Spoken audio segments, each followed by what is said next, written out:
안녕하세요, 홍씨입니다. 오늘은 기아의 K8 페이스리프트입니다. 이번 신형 K8은 기존 가로형 헤드램프를 세로형으로 바꾸면서 신형 스타맵 시그니처 테마를 도입했습니다. 이 세로형 헤드램프는 SUV에 많이 쓰이는 방식으로서 세단인 K8에서는 뭔가 오묘한 느낌이 들고요. 기능적으로는 지능형 램프 적용으로 야간 주행 시에 시인성이 증대가 되었습니다. 이거는 그랜저엔 없어요. 다음으로 중앙부에는 LED 센터 포지셔닝 램프로 연결형 이미지를 주었고요. 라디에이터 그릴은 전기차처럼 면적을 대폭 줄이면서 깔끔함을 강조했습니다. 전체적으로는 심플한 스타일에 기존 대비 넓어 보인다는 게 특징으로서 측면부는 윈도우 라인의 크롬 몰딩 패턴이 기존 격자에서 직선으로 달라졌고요. 휠은 17, 18, 19, 20인치 총 4가지로 독특한 스포크 디자인이 도입이 되었습니다. 휠은 확실히 신차다워요. 다음으로 후면부는 리어램프 형상은 유지하면서 그래픽은 변경, 중앙부 삼각형 패턴도 직선으로 바뀌었습니다. 또한 기존 분리되어 있었던 제동등도 미등과 통합이 되면서 한층 더 깔끔해진 것 같고요. 범퍼는 중앙부 후진등을 좌우로 나누면서 시인성을 확보 및 수평형 몰딩을 통한 와이드함을 강조했습니다. 트렁크는 기본 수동에 노블레스 트림부터 전동식이 적용이 되고요. 용량은 610리터로 그랜저 대비 130리터가 더 큰 만큼 적재력은 K8이 확실히 유리합니다. 대신 2열 폴딩은 없고요. 스키스루만 있다는 점 참고해주세요. 그리고 위쪽에 보시면 트렁크 미등도 같이 추가가 되었습니다. 짠! 지금은 실내입니다. 이번 신형 K8의 실내 컬러는 블랙 원톤과 라운지 브라운 투톤, 뉴트럴 베이지 투톤, 딥시 네이비 투톤까지 총 4가지이고요. 지금 보시는 컬러는 뉴트럴 베이지 투톤으로서 실내가 환해지는 게 좋았습니다. 먼저 스티어링 휠은 기존 3스포크에서 EB3와 EB9 타입을 조합한 4스포크로 변경이 되었습니다. 엠블럼이 우측에 있는 게 레트로한 것 같고요. 잡았을 때의 그립감은 무난한 편입니다. 다음으로 계기판과 인포테인먼트는 이전과 동일한 12.3인치 듀얼 커브드 디스플레이지만 베젤 형상이 살짝 달라졌고요. 최신 CCNC 탑재로 신규 그래픽과 함께 무선 카플레이도 지원이 됩니다. 다음으로 송풍구는 수평형으로 변경이 되면서 공조엔 인포 조작기는 좀 더 아래쪽으로 옮겨졌고요. 앰비언트 라이트의 점등 범위도 확대가 되면서 한층 화사해진 분위기입니다. 하단부에는 USB C타입 포트와 무선 충전 패드가 듀얼 타입으로 적용이 되어 있고요. 기어는 기존과 동일한 다이얼 방식이지만 경사형 구조를 평평하게 다듬었습니다. 주변부에는 지문인식 버튼과 통풍, 열선 등 자주 사용하는 버튼을 중앙 집중식으로 배치해서 사용성이 좋았고요. 센터 콘솔은 양문형 타입으로 고급감이 높아진 것 같습니다. 안쪽에는 UBC 살균 기능도 탑재가 되어 있어요.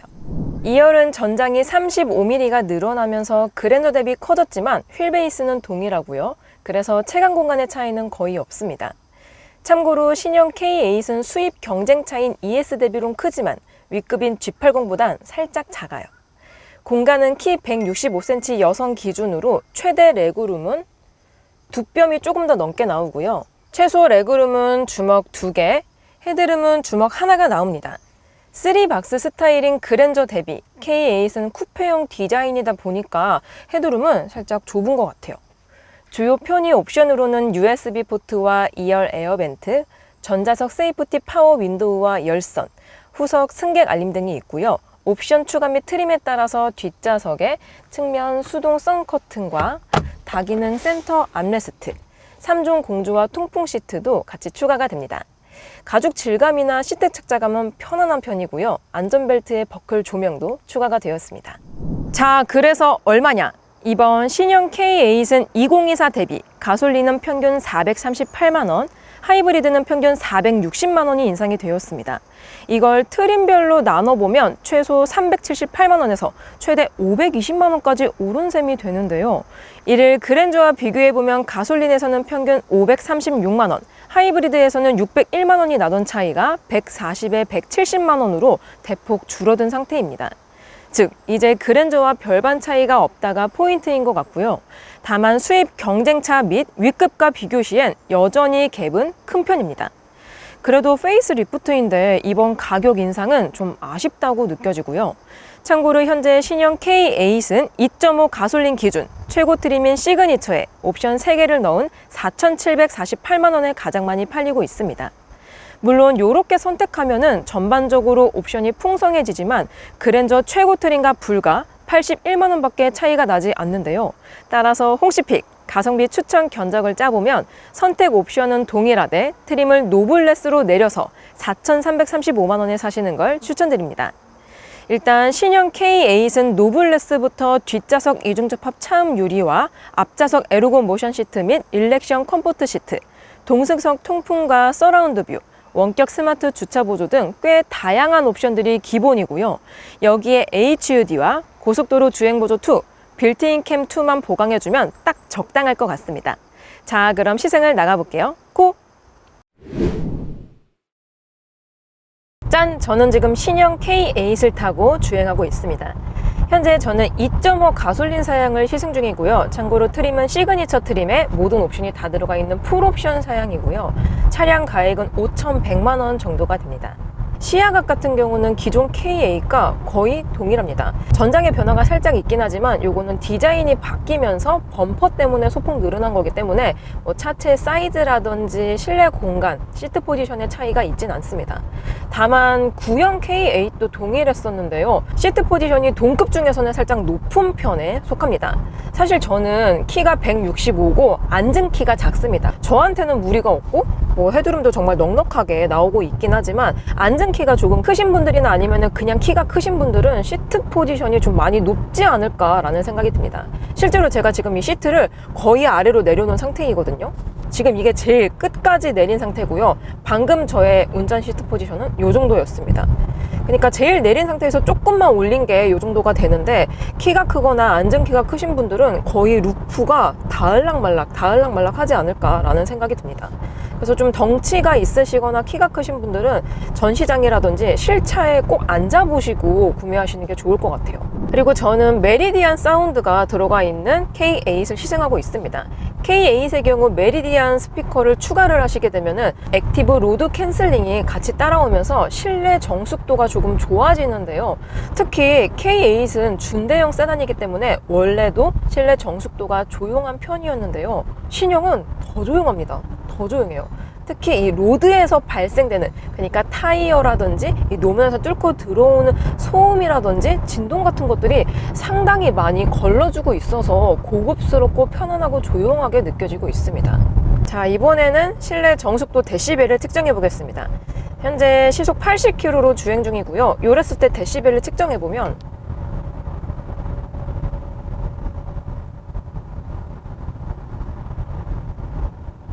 이 정도 데시벨이 나옵니다. 그러면 동일하게 시속 80km에서 윈도우도 한번 내려볼게요.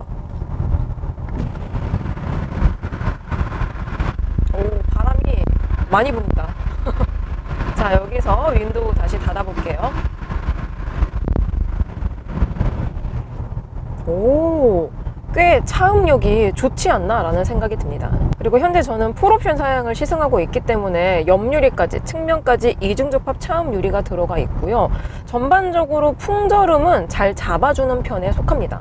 그리고 지금처럼 이렇게 다리 이음새를 지나갔을 때 풍절음도 조용하지만 신형은 로드 노이즈를 좀 더 잘 잡아주고 있는 것 같아요. 이게 20인치 휠 사양임을 감안한다면 상당히 정숙도가 좋게 느껴집니다. 자, 그리고 이번에는 승차감입니다. 현재 저는 프리뷰 전자대여 서스펜션이 들어가 있는 K8을 시승하고 있습니다.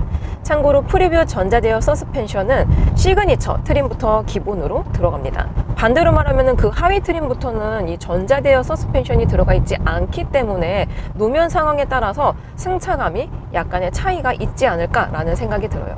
현재 간헐적으로 크랙이 살짝씩 있는 도로를 주행하고 있습니다. 요랬을 때 노면에서 오는 요철이라든지 충격들이 실내 혹은 운전자에게 크게 개입이 되지 않고 있는데요. 그렇다고 노면의 추정성이 안 좋은 것도 아닙니다. 이 노면의 상황을 읽어주고 있기는 하지만 운전자가 느꼈을 때 불필요하고 스트레스 혹은 불편하게 느껴질 수 있는 충격들은 하체에서 상당히 많이 걸러주고 있다는 게 느껴져요. 제가 아까 연속덱 방직턱 구간을 넘었을 때에도 승차감이 구형에 비해서 확실히 훨씬 더 편안해졌습니다. 기존 K8 같은 경우도 컴포트한 하체를 가지고 있었지만 신형 K8은 훨씬 더 고급스럽게 업그레이드가 되었다는 게 느껴집니다. 이게 차이가 근데 극명하지가 않아요. 정말 한 1에서 1.5 정도의 업그레이드 차이이기 때문에 예민하신 분들이 아니라면 크게 느끼지 못할 정도의 변화이긴 합니다. 아무튼 소폭 업그레이드가 되었어요. 그리고 저는 원래 휠 인치업을 하는 거를 별로 좋아하지 않는 사람인데 제가 타봤었던 20인치 휠 사양의 세단 중에선 그래도 승차감은 상급에 속하지 않나 라는 생각이 들어요. 그만큼 승차감은 안락하고 편안합니다. 자, 이번에는 가속감입니다. 현재 저는 2.5 자연흡기 엔진의 자동 8단 조합의 K8을 시승하고 있는데요. 구형과 비교했을 때 마력이라든지 토크 차이가 발생이 되진 않습니다. 아무래도 같은 엔진과 같은 변속기를 사용하고 있기 때문에 수치적인 차이가 크진 않지만 보통의 차량들이 부분 변경이라든지 완전 변경이 되었을 때 파워트레인 변화가 없더라도 엔진의 매핑이라든지 변속기 로직 변화를 통해서 가속감이라든지 약간의 변화를 주거든요. 그래서 신형 K8도 어떠한 변화가 있는지 밟아보면서 느껴보겠습니다. 여태까지는 제가 연료 효율성을 위해서 에코 모드로 주행을 했고요. 드라이브 모드를 스포츠로 바꾸겠습니다. 참고로 드라이브 모드는 에코, 노멀, 스포츠, 마이 드라이브 이렇게 4가지가 있어요. 현재 스포츠 모드로 바꾼 상태이고요. 저속에서 고속으로 풀악셀! 초반 가속감은 자연흡기답게 상당히 부드럽게 쭉 끌어올려줍니다. 현재 4,500rpm에서 변속이 되었고요. 레드존 근처까지 간 다음에 탑기어로 바로 변속이 되었습니다. 와, 정말 오랜만에 제가 또 이렇게 자연흡기 엔진을 타서 그런지 터보 차저가 들어있는 차량들하고 가속감이 또 다릅니다. 잘 나가주고 있기는 한데 뭔가 경쾌하고 화끈한 맛은 좀 덜하지 않나 라는 생각이 들어요. 여기서 몇 단인지 패들 시프트로 확인해 볼게요. 5단입니다. 여기서 좀 더 밟으면 그래도 스포츠 모드로 바꾸니까 탑기어를 조금 아껴주려는 노력이 보입니다. 이렇게 밟았을 때 속도 게이지를 보면 그래도 쭉 올라가고 있기는 한데 뭔가 엔진의 감성이라든지 이 차량의 특성 자체가 퍼포먼스에 초점이 맞춰진 차량은 아니잖아요. 그래서 그런지 좀 뭔가 너무 부드럽고 너무 젠틀하게 가속이 되고 있습니다. K8 2.5 같은 경우는 198마력에 25.3토크의 힘을 가지고 있고요. 자연흡기 엔진이다 보니까 최대 마력을 발휘할 때 6100rpm 이상에서 최대 마력이 뿜어져 나옵니다. 그래서 이렇게 쭉 밟았을 때에도 가지고 있긴 하거든요. 근데 초반 스포트가 조금 뭔가 부드럽게 끌어올려져서 그런지 가속감 자체가 경쾌하게 느껴지진 않아요. 그리고 차가 이게 페이스 리프트가 되면서 전자장비들이 좀 더 추가가 돼서 그런지 공차 중량이 최저 10kg에서 최대 50kg까지 무거워졌습니다. 근데 뭐 50kg 정도면 큰 차이가 아니기는 하지만 이렇게 밟았을 때 가속감이 과거와 비해서 좀 많이 여유롭게 부드럽게 끌어올려주는 느낌이 강해요. 오히려 가속감 같은 경우는 신형보다 구형이 좀 더 경쾌했던 것 같습니다. 자, 현재 유턴존에 진입을 했습니다. 한 번에 유턴이 가능한지 좁은 유턴 구간에서 핸들을 돌려볼게요. 현재 마이 드라이브 모드에서 스티어링 휠만 스포츠로 세팅을 해둔 상태입니다. 그리고 이 360도 어라운드 뷰 기능이 들어가 있어서 이렇게 좀 더 디테일하게 볼 수가 있어요. 유턴을 해보겠습니다. 이 구간이 항상 제가 가는 좁은 구간이거든요. 근데 이 갓길에 정차 중인 차량들이 있어서 한 번에 가지를 못했습니다. 스티어링 휠 기어비가 스포츠 모드로 세팅을 해둔다 하더라도 기어비가 크게 극적으로 달라지는 타입은 아닌 것 같아요. 사실 이 가격대에 후륜 조향을 바라는 거는 욕심일 수도 있겠지만 차량이 전장 자체가 큰 편에 속하기 때문에 방금처럼 좁은 구간에서 한 번에 유턴을 하기에는 약간은 어려운 타입인 것 같습니다. 자, 전방에 코너가 있기 때문에 신형 K8의 선의 능력도 느껴볼게요. 시속 70km 기준으로 코너를 돌아 나가 볼 거고요. 드라이브 모드는 스포츠 모드로 세팅을 해놨습니다. 핸들을 꺾는 순간 하체가 진짜 구형과 비교했을 때 상당히 부드럽게 세팅이 되었다는 게 느껴집니다. 구형 같은 경우는 여기서 조금 더 날렵하고 약간 탄탄한 하체를 가지고 있었는데요. 신형은 지금 20인치 휠이 제일 큰 사양이 들어가 있음에도 불구하고 살짝의 롤링 현상도 생기고요. 또 전륜구동 차량들이 어쩔 수 없긴 하지만 약간의 언더스티어도 발생이 되고 있습니다. 그래서 스포츠 모드를 바꿨다 하더라도 구동력이라든지 뭐 스티어링이나 기업이라든지 뭔가 극적으로 바뀌는 느낌이 들진 않아요. 여기서 급 조향까지 같이 해보겠습니다. 먼저 우측으로 해볼게요. 와, 야, 리어가 너무 늦게 따라오는데요. 다시 한번 해볼게요. 좌측으로 해보겠습니다. 이렇게 핸들을 돌리고 나서 반대쪽으로 무게 쏠림 현상이 조금 있어요. 조금 있는 편에 속합니다. 이게 지금 휠이 제일 큰 20인치가 달려있음에도 불구하고 이 정도인데, 기본 트림 같은 경우는 17인치가 달리거든요. 기본 트림 같은 경우는 타이어 편평비가 조금 더 두껍게 세팅이 되기 때문에 이런 날렵함이 거의 없지 않을까라는 생각이 들어요. 다시 한번 해볼게요. 이렇게 핸들을 돌리고 나서 차가 한 번씩 출렁거리고 이 리어 쪽이 너무 늦게 따라온다는 느낌이 듭니다. 약간 오버해서 말하자면 견인차가 피견인차를 끌고 가는 느낌이 들거든요.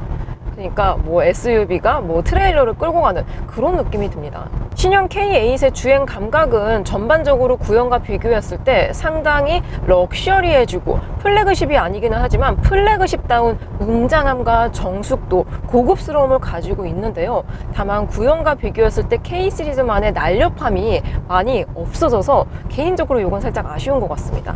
자, 현재 스마트 크루즈 컨트롤을 활성화 시켜둔 상태이고요. 여기서 깜빡이를 튼 다음에 손을 살짝만 얹었습니다. 오, 이렇게 되었을 때 차선 변경이 과거에 비해서 굉장히 스무스하게 잘 해주고 있어요. 이게 계기판으로도 나타내주고 있지만 지금 HUD가 추가가 되어 있는 K8을 시승하고 있는데요. HUD에서도 차선 변경을 했을 때 디테일하게 그래픽들로 알려줘서 이런 것도 운전할 때 꽤나 편리할 것 같습니다. 그리고 지금 살짝 커브진 길을 가고 있는데 이랬을 때에도 차선 보조나 핸들 보조도 굉장히 디테일하게 읽어주고 있어요. 오, 정말 디테일합니다. 사람이 운전을 해주고 있는 것 같아요. 그리고 HUD 그립 감지 시스템이 들어가 있기 때문에 이렇게 핸들을 살짝 터치하는 것만으로도 잡았다는 인식을 해주기 때문에 이런 것도 상당히 편리한 것 같아요. 자, 마지막으로 연비 정보입니다. 현재 저는 2.5에 20인치 사양을 시승하고 있고요. 이랬을 때 공인연비는 리터당 11.3km가 나온다고 합니다. 현재 트리 컴퓨터상 연비가 리터당 10.9km가 나오고 있습니다. 생각보다 연비가 그렇게 잘 나오고 있지는 않은 것 같아요. 그래서 신형 K8을 보시는 분들은 가솔린 버전보다 하이브리드를 더 많이 보시는 것 같습니다. 짠! 이번에는 K8 2열에 탑승을 했습니다. 승차감 위주로 자세히 느껴볼게요. 현재 보도블록 구간을 진행하고 있는데요. 이랬을 때 노면의 요철이 승객에게 어느 정도는 알려주고 있긴 하지만 이렇게 방금처럼 고도차가 살짝 있는 구간에서도 나름 평온하게 유지를 해주고 있습니다. 현재 저는 가장 큰 인치수의 20인치 휠의 K8을 시승하고 있는데요. 제가 타봤었던 20인치 휠 사양의 세단 중에서는 승차감이 거의 탑급에 속하고 있습니다. 그만큼 안 좋은 노면 구간에 에서도 좋은 노면에서만큼 고르게 승차감을 가지고 있다는 게 핵심인데요. 특히 시그니처 트림 기준으로 K8은 프리뷰 전자제어 서스펜션이 탑재가 되어 있습니다. 그래서 제가 1열에서 승차감이 굉장히 편안하다라고 말씀을 드렸는데요. 그 편안한 승차감이 2열에도 고스란히 느낄 수 있다는 게 좋은 것 같아요. 이번에는 포트홀 구간을 넘어보겠습니다. 먼저 우측 바퀴로 넘어볼게요. 어이구, 살짝 출렁임이 있었고요. 이번에는 좌측 바퀴로 넘어볼게요. 와, 확실히 이게 SUV와 세단의 포지션이 다르기는 하지만 K8 같은 경우는 약간의 쿠페 형상으로 디자인이 된 만큼 고도차가 높은 구간에서는 이 스트로크가 조금 짧다 보니까 충격이 아까보다는 조금 많이 울려 퍼지는 타입이긴 합니다. 근데 전반적으로 이 타이어 편평비가 좁은 20인치 휠 중에서는 이렇게 포트홀 구간을 넘었을 때 이렇게 편안하게 반응을 해줬던 차가 또 있나 싶어요.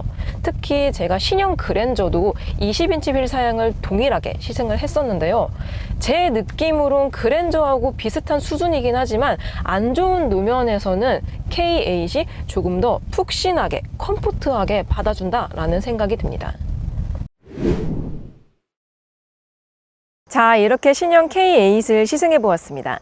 K8은 2.5 가솔린과 하이브리드 모두 그랜저 대비 연간 유지비상 큰 차이는 없고요. 에어백은 총 10개. 충돌 테스트는 우리나라 K&캡 기준으로 93.4점 1등급을 기록했습니다. 리콜 사항은 아직까지는 없고요. 주요 불만 사항으로는 높은 가격 인상률과 SUV 스타일의 어색한 디자인이 있습니다. 마지막으로 홍 씨의 총평, K8 페이스리프트 어땠냐? 일단 기존 아쉬웠던 포인트는 전부 개선이 되었습니다. 기본기 좋은 하드웨어에 최신 소프트웨어까지, 특히 프리뷰 전자제어 서스펜션의 승차감은 위급을 상회할 정도인데요. 하지만 이젠 많이 비싸졌습니다. 그만큼 기존의 기준으로 볼 수 없다는 것, 즉 현 시점 K8은 가성비가 아닌 그랜저와 동일한 기준으로 판단하는 게 좋을 것 같습니다.